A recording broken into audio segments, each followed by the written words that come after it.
Want to make a podcast? Spotify's got a platform that lets you make one super easily, then distribute it everywhere and even earn money, all in one place for free. It's called Spotify for Podcasters, and here's how it works.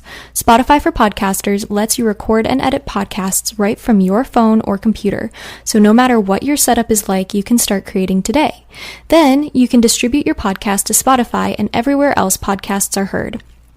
Video podcasts are also available on Spotify. With Spotify for Podcasters, you can earn money in a variety of ways, including ads and podcast subscriptions. And best of all, it's totally free with no catch. Ever since I discovered Spotify for Podcasters, I feel like I've been having a lot more connection with my listeners through the Q&As and polls. I highly recommend you give it a try. Download the Spotify for Podcasters app or go to www.spotify.com/podcasters to get started.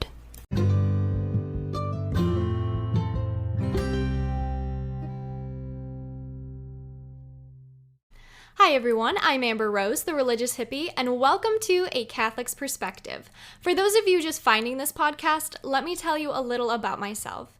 I was born and raised a cradle Catholic until I fell away from the church for 8 years. I just recently came back to the church, and I could not be happier with where I am today. I am currently a junior in college, and I'm studying graphic design. I am an ambassador for multiple amazing Catholic Christian companies, and I love working with all of them.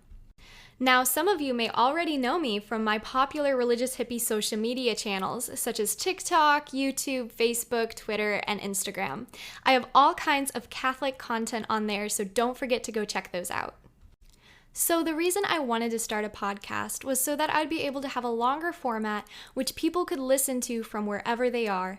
I particularly wanted to address issues that young Catholics face today in the secular world, and I want to do that by providing information along with commentary and even a little of my own opinion. I can't lie, from time to time I might be discussing very controversial issues, and some will find my opinions unappealing. But I do this out of my faith and service to God. We must keep communicating with each other, respecting each other, and put each other on the path to sainthood. I think you'll enjoy the podcasts coming up, and I thank you for being here with me.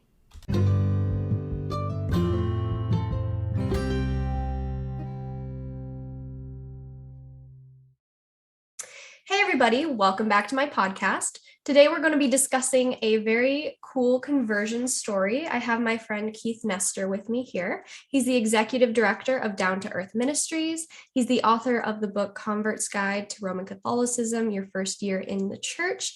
And for 22 years, Keith was in a bunch of different Protestant positions. So welcome, Keith. Thank you for being here. Thanks for having me, Amber. It's good to be here with you. Yeah, of course. So I guess we're just going to kind of jump right in here. What kickstarted your conversion? Well, so I grew up in the home of a pastor. My dad's a pastor, so I always kind of knew Jesus and had my own experience with Christ at a church camp when I was like 12 years old, and fell in love with really the Bible when I was probably around 18, 19, and went into ministry and started really learning and growing in the faith and just trying to serve God in the best way that I could. So I started in this little youth group, and I was the kind of person that loved the Bible. I loved learning about the faith. I loved, I'm pretty conservative in my biblical views. So for me, like, Catholicism was nowhere on the radar, because the only thing I knew about the Catholic Church was from things I had read from anti-Catholic apologists, basically, or sources like that. I didn't know any Catholics. The only person I knew that was kind of Catholic was this girl that I met when I moved out to Philadelphia for a little while, who actually ended up getting married to her. Oh, wow. When I met her, she was Catholic. She was raised in, I asked her, I wanted to take her on a date. So I said, hey, do you go to church somewhere? Because I didn't want to date a non-Christian. And she goes, well, I'm Catholic, but I don't really go to church. And I thought, well, okay, most Catholics don't, so come to church with me. So I took her to this church I was going to, and she loved it, and it was great. And she said, what about this whole Catholic thing? I said, forget about that. That's, man-made traditions. It's just a religion, and you need a relationship with Jesus. It's not biblical, all of this stuff, And typical she said, Protestant, yeah. Exactly. She was like, okay, I don't care. She went to Catholic school for 12 years, but They didn't go to church. There's a lot of people that are just Catholic because that's their heritage and that's their culture, but it has nothing to do with the personal faith or a belief. And that was her. So we became involved in ministry, moved back to Iowa, and this little youth group I had grown from like 12 kids to a couple hundred kids. It was growing, and I needed a logo for this youth ministry. So I found this guy who was a graphic designer, and when I went to meet with him, we'd had a couple of conversations on the phone about my youth ministry, and he seemed really interested in that. And I just instinctively liked him. And when I went over to his house to meet with him, I walked into his house, and it looked like the Vatican had a yard sale and he bought everything. I mean, it were icons and statues, and there was like a baptismal thing in there with holy water, and I was like, what is all this? So I just kind of was put off by that, but I didn't say anything. We sit down, we're looking at the designs. He was awesome at what he did. So we're talking about faith, and he's talking like about his faith in Jesus and about all of this. And I just couldn't connect it. So I remember saying to him, I said, hey, you sound like you love Jesus, but what's with all this Catholic stuff? Like, I don't get it. And he just laughed, and he's like, well, I am Catholic and I love Jesus. And so then I started asking him, the hardcore questions. Oh, well, are you saved? Mm. Why? If you died tonight, do you know you're going to go to heaven? All the stuff. Right. And he was like, had answers. And I was blown away by that. And I just was like, I'd never met a guy who was Catholic, who had this relationship with God before and could explain things about the faith to me. And it really blew me away. But I was still trying to feel like I can make this guy a Protestant. I mean, all I have to do, show him a couple Bible verses, challenge a couple of his beliefs.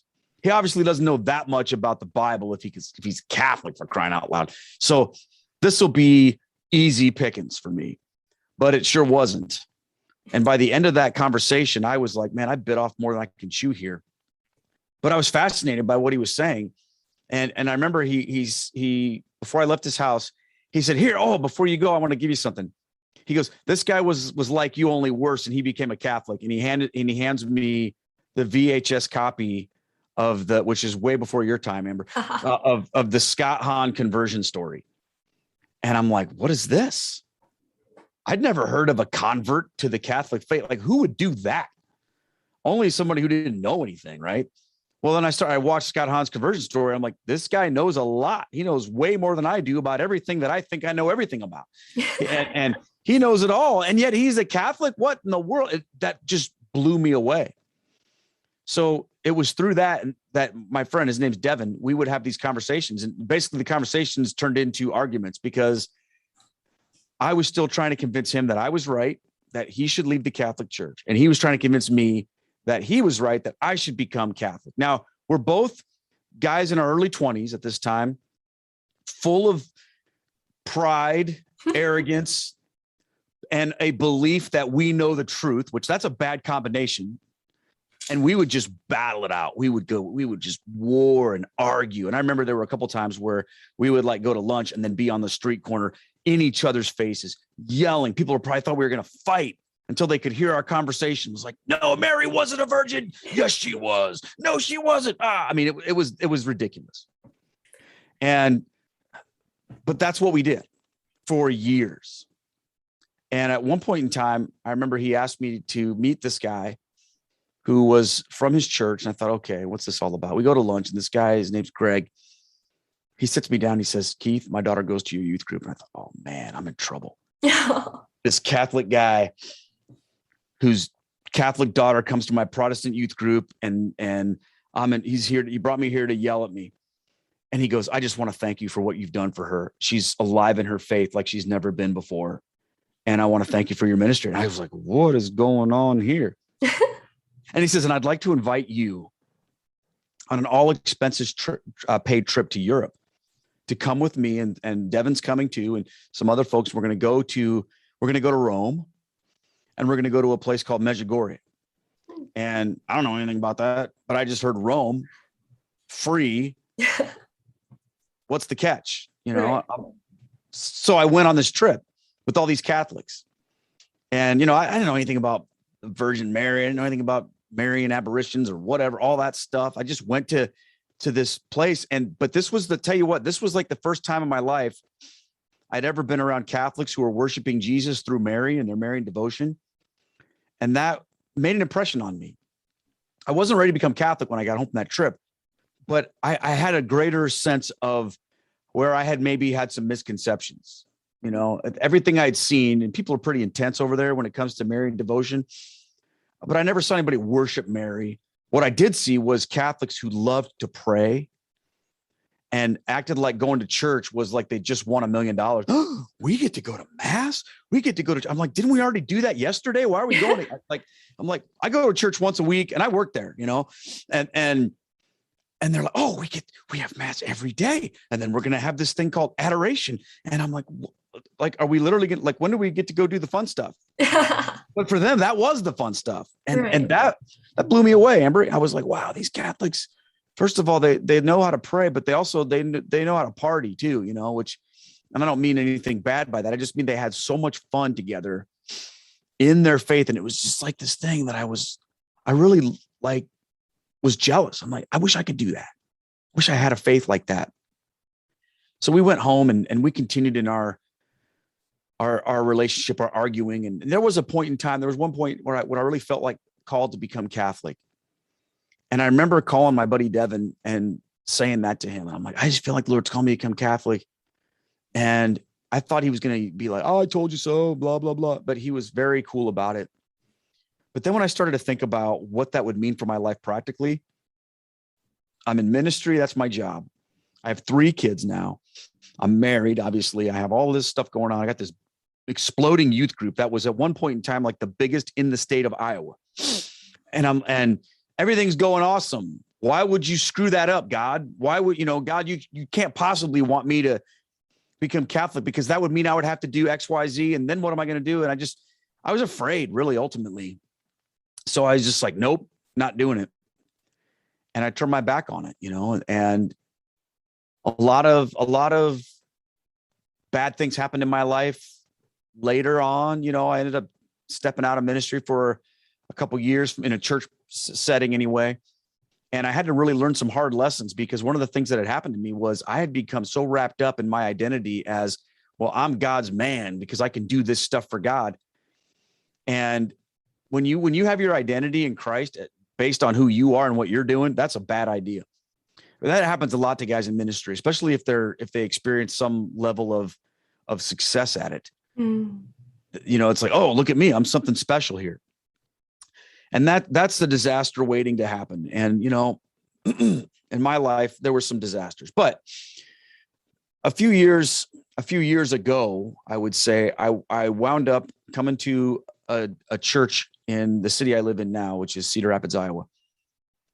And in the denomination that I was working in, which was the United Methodist denomination, I started to see we had these issues with our denomination where it was beginning to splinter apart over a lot of issues that to me were basic, black and white, never been dealt with in the Bible. I mean, it was like, duh, and specifically around the areas of marriage and human sexuality, things like that, which is the thing that our culture struggles with so much today. And a lot of churches have been ripped apart by conflict surrounding those issues. And our denomination was certainly going through that.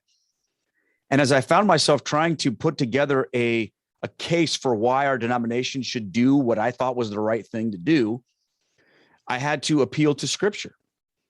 And I thought that was a slam dunk. Well, what I was running into was a lot of the people who were on the more liberal side of things, they were appealing to Scripture too.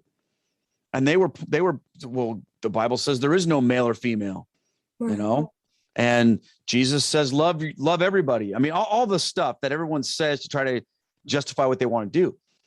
So I would, put my position forth. Oh, well, that's just your interpretation of the Bible, Keith. Why should we listen to what you say? It's such a Protestant thing to say. Well, it's a good thing to say, though. It is. It really is. And it was that question ultimately that caused me to kind of turn back and pull down some of those Catholic things off the shelf that I'd put up there years ago out of fear. Imagine that you have this box of all your Catholic stuff and you put it away because it freaks you out. Maybe you can relate to that in a certain way where you have your faith, and then you go, oh, I want to go do this in the world, but I can't have both. So I put my Catholic faith away for a while. I took that box down. I started going through it again because I needed to have an answer to some of these things. And I learned that just having the Bible alone wasn't enough. Well, even that, but so then just we would that talk about, yeah, go ahead. that statement, basically them saying like, well, that's your interpretation. That's exactly why we need the church, the magisterium, to interpret things for us, because that's infallible, whereas we are fallible. And so we make mistakes in interpretations so that it benefits us. Well, you said it right there. But nobody thinks that they're wrong. Nobody thinks that their version of what the Bible says or what the faith teaches is wrong. Everyone thinks they have it right and everybody else has it wrong. Or what they think is this, and this is a really popular thing to think. Well, we all have some things we need to agree on, but there's a whole bunch of things that we can have differing views on and still maintain unity in the faith. Now, I agree with that statement, but here's the thing, like, what are those things and who gets to decide what they are? If the things that are important to us are usually not the things that we say are in the gray areas. The things that are super important to us are usually the things that we say, no, everybody has to agree on this. But that's our own choice. So in these conversations I was having, I was like, okay, I have to appeal to something higher than just my own interpretation of scripture. So then I started appealing to sacred tradition. And, using things like, well, this is what the church is taught. But in the Protestant world, there's a different understanding of the church, Amber. It's not like when you and I talk about the church, we mean the Catholic Church. In the Protestant world, oftentimes when you say, well, the church does this or does that, that's a little squishier because the church doesn't have the same identity. In a lot of Protestantism, the church simply refers to anybody who they decide believes in Jesus. It's an invisible church. There's no visible head here on earth, and you can't really identify it and say, well, that's the church, that's not. It's just a question of, do you belong to the people of God? And ultimately, it's really up to yourself to figure out whether you do or not. And because people will argue, well, is a Mormon a part of the church? They believe in Jesus, right? Well, they would say, no, they're not, because they don't believe in the Trinity. They don't believe in X, Y, Z or whatever. So, but why not? Right. See, ultimately, you wind up with a human institution or human beings make these decisions. Well, a lot of these conversations I was having ultimately led me to realize that my struggles in the Methodist church that I was having would not be solved by just going to a different denomination. A lot of people said that, oh, well, you just need to become a Baptist, or you need to become a Presbyterian, or you need to become a this or that. And I'm like, well, they're going to have the same problem because they still deal with the fact that they're just leaning on their own interpretation and their own ideas about what the scripture teaches and what the faith is. We need to figure out, is there something bigger than that going on? And I remember I had one person who said to me, well, if you believe in all that church authority stuff, why aren't you Catholic? And that really just hit me. It was like, oh, did you really have to say that? Because I thought I put it out of my mind. I'm like, I'm not doing that. But it really caused me to start thinking about it again. And I remember I started to dust off some of those old apologetics materials that my buddy had given me years earlier. I started to re-engage in that thought process. And the more I did that, the more it made sense. Now, a lot of stuff that happened in my life, I was a lot less arrogant, a lot less cocky about where I was, which was interesting. But that can happen to you as you get older sometimes and go through it, some things. And I began to really ask hard questions about the faith. How do we know what the Christian faith is? Has that been revealed to us, and how?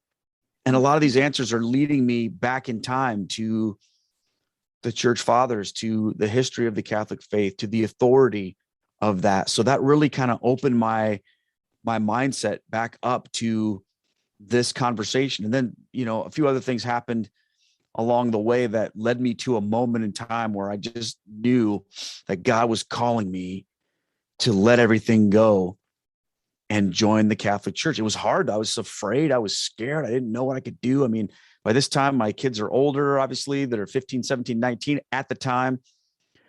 I was probably like in my early 40s. So, I didn't have any other marketable skills really. I mean, my wife and I had this photography business, but that was more her than me. And I'm like, what am I going to do? Like, I remember telling my dad one day, I said, Dad, I think I'm being called to become Catholic. My dad's a pastor. He's like, Keith, you can't just become Catholic. There's got to be a way. You can't just quit your job. What are you going to do? And I remember thinking to myself, yeah, but look at all the things that people have sacrificed for the faith over the years. It hasn't always made sense. It hasn't always been easy. It hasn't always been what was best for them in the worldly sense of things. Why am I doing that now? And I wound up at this mass one night, and I was really just being torn apart by all this stuff because I knew I couldn't stay where I was, but I was afraid to make that jump to Catholicism. But one by one, my objections to the Catholic faith are starting to get knocked down, because a lot of my pride I had let go of. So I was willing to go, yep, okay, I can buy that. I can buy that. And I wound up going to this mass, and I went up and got my blessing during the Eucharist. And I just sidestepped and hit my knees and was praying. And I asked the Lord, I just looked up the crucifix. I said, Jesus, people are still receiving the Eucharist right in front of me. I said, Jesus, if you want me to become Catholic, I will do it. But you have to make a way. There's got to be a way. That's what my dad was saying to me. I felt that. And from the cross, the Lord spoke to me, Amber, and he said, I am the way, the truth, and the life. Keith, you don't need me to make a way. You just need me. Wow. And while he's saying that to me in my heart, there are people receiving Jesus. And I recognize, I'm like, I need the Eucharist. I need Jesus. I don't need to understand it all. I don't need to have it all figured out. I just need to not be afraid and go. And I had this desire in my heart. I was like, I want to do this. Because before in my life, I was more afraid of what my obedience was going to cost. Okay. But there comes a point in your life when you're more afraid of what your disobedience is going to cost. And I didn't want to miss out on anything that God had for me. And I felt like if this is of God, he's calling me to do this. If I don't do it, then I'm missing out. So I felt that in my heart so strongly. And I was like, I just got to do this. I went home that night and I told my wife, I said, hey, I have to do this. She had been in on a lot of the conversations I was having. She kind of knew where I was at with it. Of course, she herself wasn't there. She did not want to become Catholic. She's like, you told me all those years ago that the Catholic Church was messed up and wrong. Why would we do that? Can't we do something else? Like, what else is there? Is there a way you can do this without giving up our income and whatnot? But when I got home, I said, look, I have to do this. And I said, I don't expect you to do anything. I will get a job doing whatever I have to do. I will provide. I will do the things that a man has to do to take care of his family. But I can't stay in this ministry anymore. I can't stay in this church anymore. I have to become Catholic. The Lord's calling me. I've got to do this. I don't know what it means, but I have to do it. And she said, Keith, I have no desire to become Catholic, but I believe that God's leading you. And if he's guiding you and I'm your wife, then that's what we're going to do. And I'm going to trust God in this, even though I don't want to do it. And the next day I went in, sat down with my senior pastor, said, that's it. I'm doing this. And I had kind of talked to him. We're friends. And I'd kind of talked to him about where I was at. He didn't think I was going to do it. He's like, are you crazy? We were building a $10 million building. Like, our church was exploding. It was awesome. And I loved my church. I loved the people of the church. I loved what I was doing. It was great. It wasn't like I was miserable and like, oh, I gotta get out of it. I loved it, which was part of that. So it was hard, but I went in and I did that. My last Sunday there was literally the day we put shovels in the ground to break ground on the new building that we'd been designing and raising money for all these years. So I went from the newest church in town, literally, to the oldest church in town, the Catholic church, the next week, which the church I go to literally is the first church that was ever built in our city. Oh, wow. Yeah. So that's kind of, there's a lot of things I left out, but that's the nuts and bolts of it right there. Wow. That's incredible. And yeah, also that was in 2017. So 2017, October 8th, 2017, you said, right? Yeah. Wow. I didn't go through RCIA. I didn't go into the Easter Vigil. I met with my priest, and then he was just like, okay. And I remember saying to him, how long do I need to keep doing this before I become Catholic? I'm kind of committed at this point in time.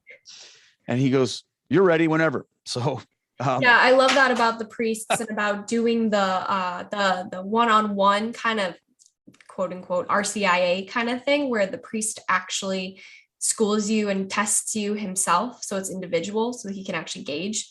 I love that version way more than maybe the group version, so to speak, because I feel like there's so much that gets left out. But yeah, no, that's incredible, and God bless your wife for following you and everything. Is she Catholic now, or is she Yeah. still? Well, yes. So remember, she was raised Catholic. So it's kind of funny because I mean, we have an awesome marriage, awesome relationship. We even when things are tough, we can always joke with each other and stuff.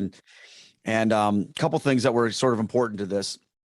So we got married outside the Catholic Church, and Okay. she's Catholic. So one of the things that had to happen was we had to get our marriage um, done in the church. So that was interesting, having to say, "Hey, by the way, we need to do this."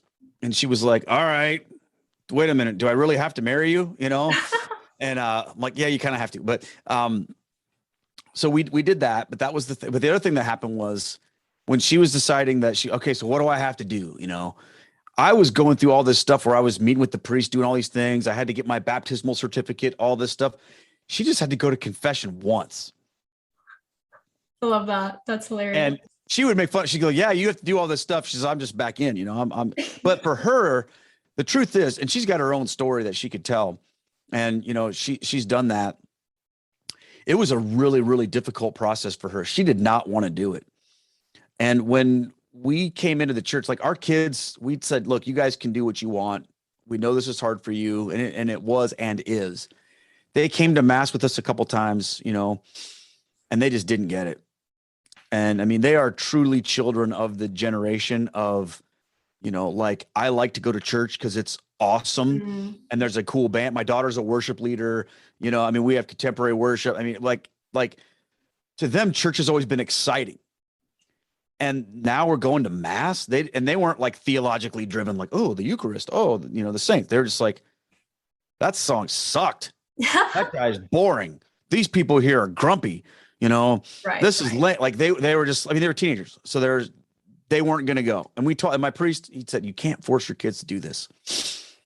So that was really hard because I mean, we were a pastor's family for all these years, and now we're divided. My wife and I go to mass. My three kids go to my old church. And she used to cry every single week at mass. And she would be so angry, and she would be like, "Why did this happen? Why did we do this? What is God doing here? I don't get it. I don't want to be here, but I know this is where I'm supposed to be as your wife, but like, this is hard." And she had a period of probably about, I don't know, almost a year, I would say, where she really wrestled with it. And eventually a pretty amazing thing happened to her. It's interesting. And you have to hear her story. It's on my YouTube channel. She struggled a lot with confession because she had a really, really bad experience when she was a little girl in the confessional. She had a priest basically tell her, "You don't deserve to be Catholic. You should be put back in public school, and you're not worthy of being Catholic." She was 10. Yeah. So when she heard that she just had to go to confession, she was like, "Oh, that's the one thing I dread." Well, a year after I came into the church, the same friend who took me that I was telling you about before, whose daughter was in the youth group, Mm-hmm. that took us to Rome, Medjugorje, he said, "We're going back." This time I was a Catholic. So we went back to Medjugorje, and my wife went with us. And while we were there, she had one of those miraculous experiences that you hear about sometimes in confession, where the priest can read your soul. And it was the last night we were there, and that's what happened to her. Oh, wow. And it was, I don't want to spoil it because you need to hear it from her, but she had an experience that was just like, bam, a light switch just went on, and she was on fire. Wow. So now, I mean, she's pretty hardcore. I mean, she would be the first one to say, "Oh, I'm not an expert on the church," but she loves being Catholic. I mean, it's been a miracle. A lot of times guys talk to me, "Oh, my wife doesn't want to do this. What do I do?" I'm just pray. I prayed for her all the time that God would reveal her to her the beauty of the Catholic faith, not just because she's my wife and she has to do it, but that he would give that to her the way he gave it to me. And he has, and it's awesome.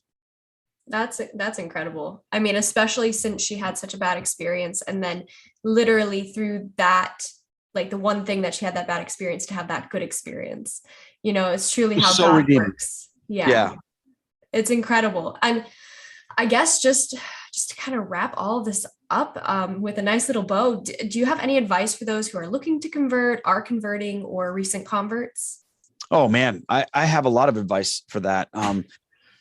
But we were leaving from that trip to head back home. And I'd never been a guy that was like, oh, I should write a book or do anything like that. I never set out to have a ministry. I never set out to like speak or have a YouTube channel. I did not want anything to do with that. That was part of what I gave up to go into the ministry, or to leave the ministry to go into the Catholic Church. So I was like, I'm not doing any of that.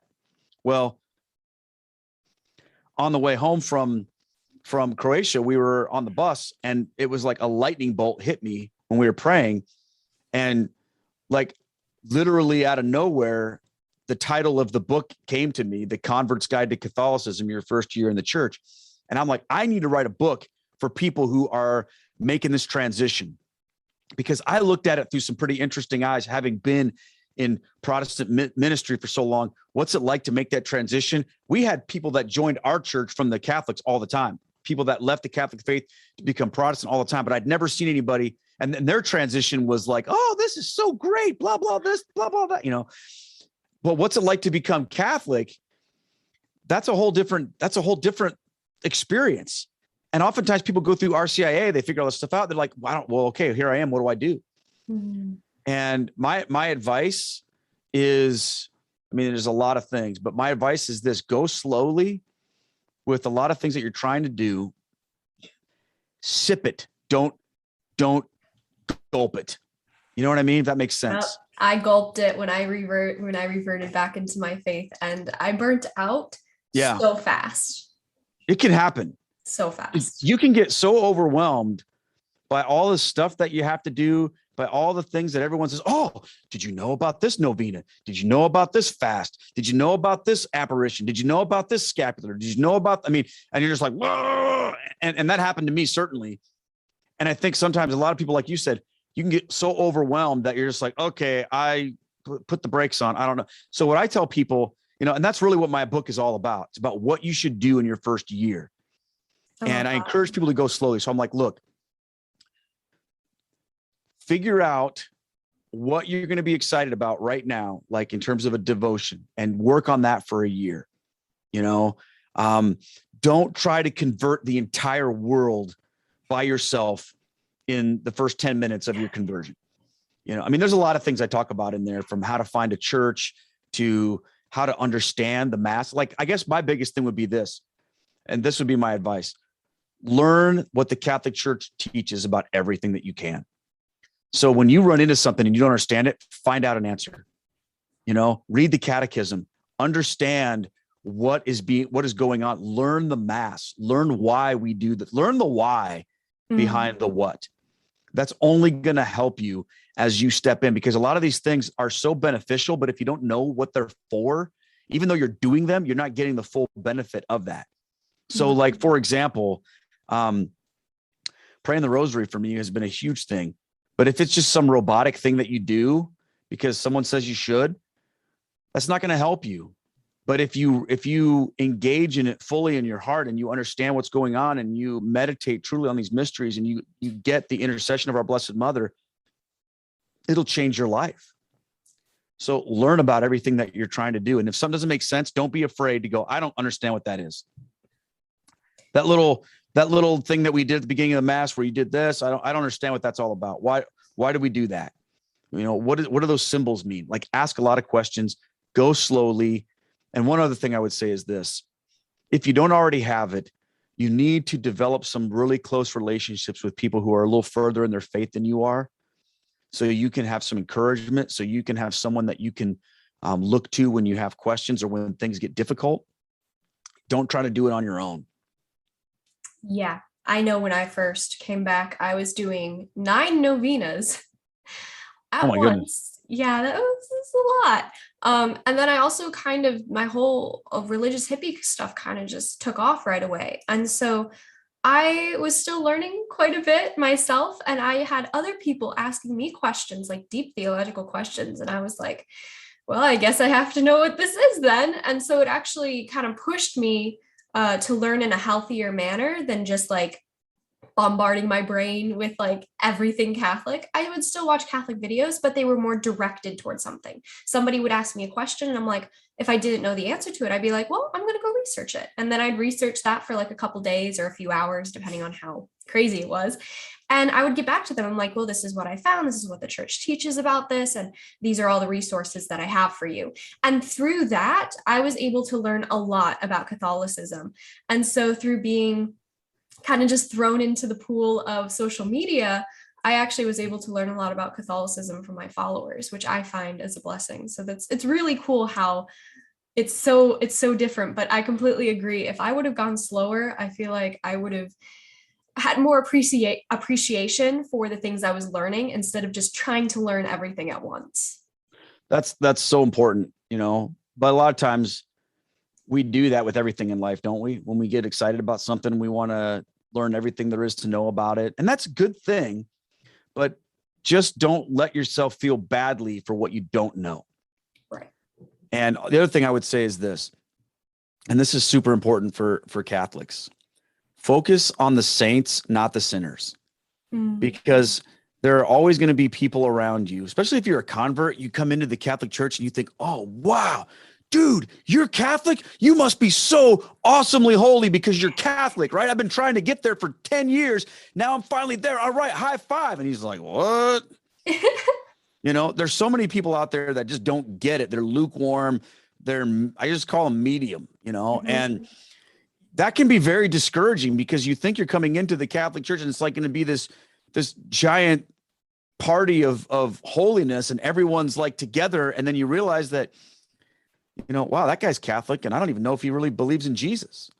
And you can get discouraged, or you'll find like a bad priest who will be mean to you, or you'll hear of someone who did something scandalous or whatever, and you can begin to get discouraged. Try not to, and unfortunately, especially in our day and age of social media, a lot of the negative things is what gets put right in front of your face all the time. And there are plenty of voices that know that and will use that as a way to get you to pay attention to them. So they're always like, oh, but did you know this? Did you know that? And that's really hard to avoid, but focus on people who are doing it right and who are inspirational to you in the faith. That will mean the world to you, rather than like the guys and girls who don't care, or, the grouchy lady who frowns at you when you walk into mass and wave at somebody. I mean, don't pay attention to anybody who's unhelpful. Just find your people and be open to what God wants to show you, but focus on the saints, not the sinners. Absolutely. I love that saying, focus on the saints, not the sinners. And also learning about the saints really helped me come back. So I think focusing on those is just beneficial because it makes us realize that it's like we should be striving after the saints, and how they acted. And we shouldn't be focusing on the negativity that's going on in the church, because there's going to be negativity anywhere you go. There was negativity in the apostles. Yeah. If negativity and failure and human weakness meant that the truth wasn't there, then nobody's got that, not even Jesus. Okay. Because he had that was part of who the apostles were. Okay. Focus on Christ, focus on Jesus and those people and things that help you move in your faith. I mean, that's one of the things as a Catholic. There's a lot of tools and treasures that are put out there for you, but you're gonna have to work for a lot of them. One of the things about being Catholic that's different from being a Protestant is you don't get spoon-fed things like you used to. You have to work for your faith a lot of times, which is difficult for people sometimes who've walked in, especially if you're visiting like a new church, you're trying to find a church. When you're a Protestant, you go to a new church, a lot of times the red carpet's rolled out for you. There's somebody at the door waiting for you with coffee. People are friendly. You're always being invited to stuff and this and that. It ain't like that in the Catholic Church. A lot of times you go in and they don't even know that you're there. And you can walk out going, did anybody really care that I was even here? And I feel like that's important though, because it's not about us. It's not about us. But at the same time, what we have to recognize is the difference between a worship experience that's designed to attract unbelievers versus the mass, which is 100% focused and pointed at God. Okay. Right. Those are two different things. I used to tell people, look, the mass isn't trying to do what your worship service is trying to do. Well, I didn't learn anything from that sermon. Okay. Well, like you're used to having a Bible study for an hour as your sermon, whereas we're ready to have Jesus Christ, body, blood, soul, and divinity in the Eucharist. That's the highlight of our mass. It's not about hearing a motivational talk or whatever. Now, that's not to say we don't want good homilies and we don't want people to be friendly. We want all those things. A lot of those things we need to do better at, I think. But in Catholicism, you have to really remember everything is pointing toward God, not you. Right. And that's a hard pill to swallow for new people sometimes, but you have to realize that. Well, I think it's hard, especially in a world that tells you do what makes you happy, exactly. Do whatever you want. And so it completely goes against that. And so it's unnatural almost for people to come into the faith and be like, oh, it's not about me. And I even see that in some younger Catholics, older Catholics too. I mean, either way, it kind of spreads everywhere when the society, tries to embed it in everything. But it's just interesting how it goes completely against society. And that's actually a reason I love it so much. Well, okay. So you just said something that's huge there to me and I would love to talk with you more about this sometime. When we've taken, and this is part of what helped me to become Catholic, is the mindset that our job as people in ministry and Christians is to take the message of Jesus Christ and try to find a way to make that attractive and cool to people who don't believe in God. That's kind of a bad setup. Okay. Versus taking the faith that is otherworldly, that transcends our preferences, our cultural fads, our desires as people. The Catholic faith transcends all of that. Mm-hmm. It goes beyond that. It doesn't appeal to that in order to show us the truth, which is why it's so amazing. That's why you can have an 85-year-old person and a 15-year-old person linking arms together and praying and worshiping God together and receiving the same graces there, because it's not about like, oh, well, that guy likes football, so he can only go to church with people who like football. That guy, the hipsters go to this church, the country people go to this church, the heavy metal people go to this church. A lot of times in our Protestant worship experiences, we're always being segmented according to the things of the world. Here's the young adult Bible study. Here's the newly married Bible study. Here's the old guy Bible study, the old girl Bible study. I want to go to a Bible study with all kinds of people. I want to learn, the scriptures talk about people who are farther along mentoring younger people. I mean, we lose that when we're so focused on us. But when everybody together collectively points at God, looks to God and says, look, this is what, this is where we're going. This is what it's all about. We're here to offer our sacrifice. We're here to offer our worship to God. That's powerful. It's funny because that's one of the things that helped my wife was we were having mass and we had a rough day at mass. Kids were screaming. We couldn't hear. We were trying to learn what was going on, but it was the cantor who was singing was off key. It was just, if I would have been in Protestant ministry and had that, people would have been fired. I mean, it was bad. Anyway, we're driving home and I'm thinking, oh Lord, I just want her to have such a good experience. And this is what we have to endure sometimes. And she said, you know what, as rough as that was, she goes, I feel like that was really interesting because can you imagine like the Israelites in the desert getting ready to worship God in the tabernacle or in the synagogues or even in the temple, standing around worrying about, well, I couldn't hear everything that was going on. Or, all of those self-focused things. No, when you were worshiping the living God, the last thing you were thinking about was who was standing next to you or whether something wasn't comfortable for you. And I'm like, she's starting to get this. God has a way of breaking through even those things. And what you said about that's why you love it so much is because it's not trying to be cool. I mean, let's face it. Okay. You're like in your early 20s. I'm in my, sort of mid to late 40s. Okay. If I tried to, in our conversations, if I tried to like relate to you and, dress like I was 22 and talk like that, you'd probably be like, what in the world is this guy doing? Except some people try to do that and they're like, sup dog. And I'm like, no. That's exactly what I'm talking about, right? It doesn't work. It doesn't work. We don't have to do that. We don't have to do that. When we try to take the truth of the gospel and make it cool and hip and relevant and whatever, we end up robbing people of the transcendent, because and I was a youth pastor. This is what I did all the time. What we need to show people is how God is greater than all of those things, how the truth isn't dependent on our mood, our preferences, or how we feel about anything. Oh, I just don't feel like worshiping today. Well, who cares how you feel? Worship isn't about how you feel. It's about the living God, right? I don't feel like praying the rosary today. Well, Jesus didn't feel like dying on the cross either. Yep. And I'm not talking about trying to guilt people into things. I'm just saying one of the things I love about the Mass and the Catholic faith is that it's not trying to push those buttons in us. It's trying to reveal the greater reality of truth to us, which is way cooler than that anyway. And I love seeing young people like you who get that. Like, that's incredibly inspiring to me, because I don't think we give you guys enough credit, oftentimes with, we have to do this. We just have to be real and authentically present Christ to people. And he does the work. It's awesome. Exactly. No, exactly. Thank you so much for coming on this podcast. And if my followers want to find you, where can they find you? Well, okay. So the ministry that I am in charge of is called Down to Earth, and our website is downtoearthministry.org. And the 2 is the number 2. So down the number 2 earthministry.org.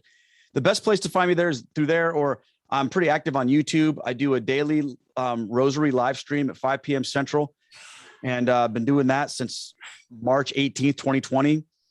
I do a weekly Bible study called Unpacking the Mass, where we walk through the readings for the upcoming week.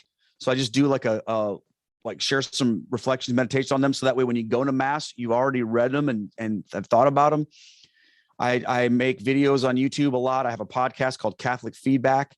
So YouTube, Instagram, Keith Nestor Catholic is where I'm at. But mostly my website and YouTube, I guess, would be the best way. And then, of course, my book you can find on my website and Amazon. It's called The Convert's Guide to Roman Catholicism, Your First Year in the Church. Perfect. Okay. Well, thank you so much for sharing your story. And hopefully it helps anybody out there who's looking to convert, is converting, or is a recent convert. Well, thank you so much for having me. I really appreciate it, Amber. It's great talking with you. Absolutely. And with all of that being said, I will talk to you guys in the next podcast. Bye.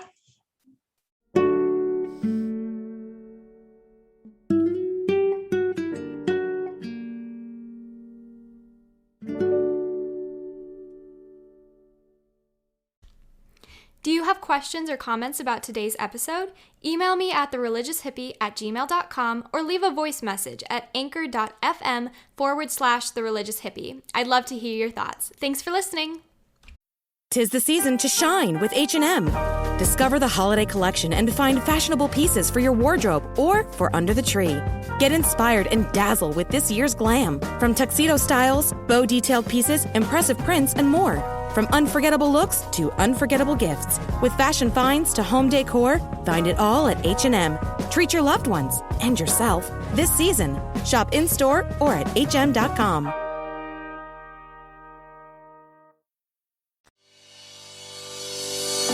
Thank you for listening to this podcast. Please be sure to rate and review this episode. This podcast is produced by Todd Fisher and distributed by Metacortex Publishing. This podcast is copyright. Any previously trademarked or copyright content is used by permission.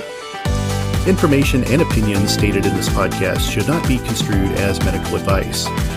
Please be sure to visit the official website for the International Association of Metatomics at metatomics.org or find us on social media for other unique content.